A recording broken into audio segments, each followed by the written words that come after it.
যে বড় খবরে নজর রয়েছে, ইআরও এইআরও সহ 5 জনের বিরুদ্ধে অবশেষে রাজ্যের তরফে এফআইআর করা হয়েছে। নবান্ন সূত্রে খবর, ইআরও এইআরওর সঙ্গে একজন ডেটা এন্ট্রি অপারেটরের বিরুদ্ধে এফআইআর হয়েছে। কথা বলবো, আমাদের প্রতিনিধি রুমা পাল আমাদের সঙ্গে রয়েছেন। রুমা, বিকেল 5টা পর্যন্ত ডেডলাইনের সময় ছিল, কিন্তু তার আগেই রাজ্য প্রশাসন এফআইআর করলো। সময় একদিন আগেই কিন্তু জানা যাচ্ছে যে এদের বিরুদ্ধে এফআইআর করেছে এবং অবশ্যই যে রাজ্য সরকারের তরফ থেকে যেমন আজকে মুখ্যমন্ত্রী মমতা বন্দ্যোপাধ্যায় প্রেস কনফারেন্সে বলেছেন যে মুখ্য সচিব কিন্তু যেটা আইন অনুসারেই তাকে কাজ করতে হবে।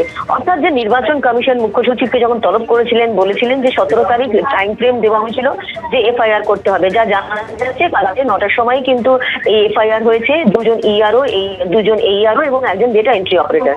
অর্থাৎ বোঝা যাচ্ছে যে যে চাপানোতর চলছিল সেটা গিয়ে কিন্তু আজকে গিয়ে সেটা দেখা গেল যে রাজ্য সরকার নির্বাচন কমিশনের যে বেঁধে দেওয়া টাইম ফ্রেম সেটা মানতে তারা আইন অনুসারে বাধ্য হলেন, এমনটাই কিন্তু জানিয়েছেন। এবং সেক্ষেত্রে জানিয়ে রাখি যে অবশ্যই এই যে এফআইআর করা হয়েছে এটা পুরোপুরি নির্বাচন কমিশনকেও তাদের জানাতে হবে এবং সরাসরি তারা একদম দিল্লিতে নির্বাচন কমিশনকেই তারা জানাবেন। অর্থাৎ এই 17 তারিখ পর্যন্ত যে বেঁধে দেওয়া টাইম ফ্রেম, তাতে কিন্তু এই নির্বাচন কমিশন যে যে যে পদক্ষেপ নিতে বলেছিল সেটাই কিন্তু রাজ্য সরকার করলো। অর্থাৎ নির্বাচন কমিশন এটাই প্রমাণ করলো যে এই সময় এসআইআর প্রক্রিয়ার সময় এবং ভোটের সময় তারাই কিন্তু একমাত্র যে আধিকারিক, তারাই কিন্তু যেটা বলছেন আইন অনুসারে সেটা কিন্তু করতে বাধ্য রাজ্য সরকার। এবং সেটাই কিন্তু বারবার এটা যাতে করে রাজ্য, সেই কারণেই কিন্তু বারবার তলব করা হয়েছিল মুখ্য সচিবদের। এবং সেটা অগস্ট মাস থেকে আস্তে আস্তে আজকে কিন্তু দেখা গেল সেই এফআইআর করা হলো সেই যে দুই এইআরও এবং একজন ডেটা এন্ট্রি অপারেটর, যাদের বিরুদ্ধে অভিযোগ ছিল নির্বাচন কমিশনে। কি অভিযোগ ছিল?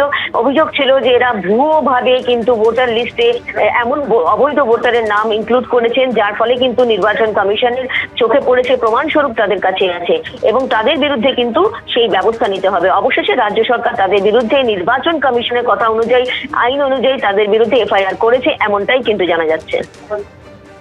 রুমা, সঙ্গে থাকো। ইআরও এইআরও সহ 5 জনের বিরুদ্ধে অবশেষে রাজ্যের তরফে এফআইআর করা হয়েছে। নবান্ন সূত্রে খবর, ইআরও এইআরওর সঙ্গে একজন ডেটা এন্ট্রি অপারেটরের বিরুদ্ধে এফআইআর করা হয়েছে। সূত্রে খবর, কমিশনের ডেডলাইনের আগেই এফআইআর করেছে রাজ্য সরকার।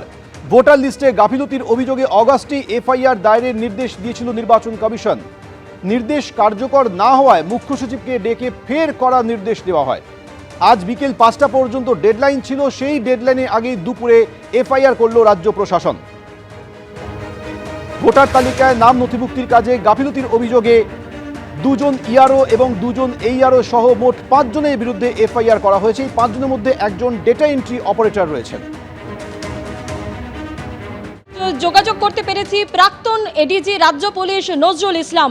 নজরুলবাবু, যেটা জানতে চাইবো যে গত 6 মাস ধরে যে টানাপোড়েন চলছিল, অবশেষে ডেডলাইন শেষের আগেই ইআরও এবং এইআরও সহ 5 জনের বিরুদ্ধে এফআইআর দায়ের করলো রাজ্য সরকার। দেখুন, আইন অনুসারে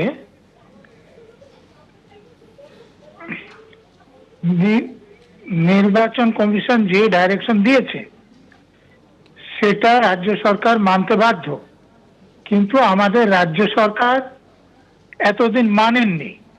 কিন্তু আজকে মানছেন কেন? এর আগেও ডেডলাইন দেওয়া হয়েছিল। এর আগের যিনি চিফ সেক্রেটারি ছিলেন তাকেও দিল্লিতে ডাকানো হয়েছিল, কিন্তু তিনি আসার পর এরকম ডেডলাইনের পরও সেটা করা হয়নি। কিন্তু এবার দেখুন যে 7 জন এইআরওর বিরুদ্ধে নির্বাচন কমিশন সোজাসুজি সাসপেনশন অর্ডার করে রাজ্য সরকারের কাছে পাঠিয়েছে। তো রাজ্য সরকার এটা বুঝতে পেরেছে যে তারা যদি আজকে পর্যন্ত না করে, তাহলে কাল বা পরশুদিন নির্বাচন কমিশন যখন এফআইআর করে পাঠাবে, রাজ্য সরকারের মুখটা আরো ভালোভাবে পুড়বে। সেই জন্যে বাধ্য হয়ে তারা এফআইআর করেছে। দেখুন, আপনারা যেটা দেখাচ্ছেন যে মুখ্যমন্ত্রী এর পরও বলছেন যে আমরা সেই সব অফিসারদের পাশে থাকব। তো একজন অফিসার যার বিরুদ্ধে এফআইআর হচ্ছে ফৌজদারি অপরাধের জন্য, মুখ্যমন্ত্রী তথা পুলিশ মন্ত্রী যদি বলেন সেই অফিসারদের পাশে থাকবেন, তাহলে তার সংবিধানের নামে শপথ নিয়ে ওই পদে থাকার অধিকার আছে কিনা আপনারা এটা নিয়ে আলোচনা করুন। বলুন। ধন্যবাদ আপনাকে। এবিপি আনন্দ, এগিয়ে থাকে, এগিয়ে রাখে।